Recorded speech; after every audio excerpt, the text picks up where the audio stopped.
our ideas, our opinions on everything, our worldview, even to do with population and the fake view that we're overpopulated, is all projected to us by the mainstream media working in concert for their masters.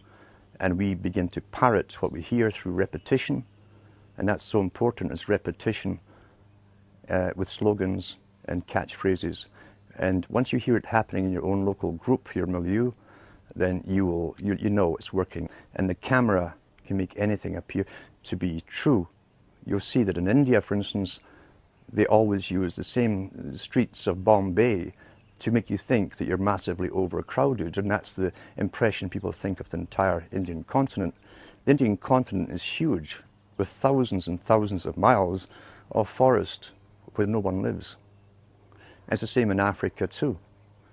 China, being the model state for the world, for instance, put into effect the United Nations policy to the extreme with its population reduction and the movement of people off of the rural areas into cities. They started that years ago.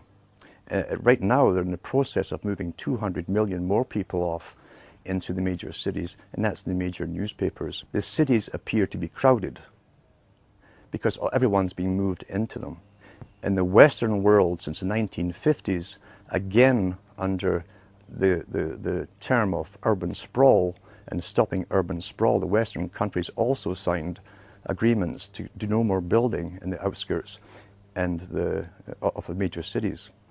All existing buildings have to be used or else knocked down, replaced with even higher ones. But regardless, with the immigration and the free flow of people now from third world countries, the Western countries appear to be overcrowded. And yet the UN's own statistics show, and so do the national census show, that the Europeans, for instance, Canadians and Americans, are actually in decline. So the overpopulation problem is simply an image projected by the media as more and more people are crammed into the same cities.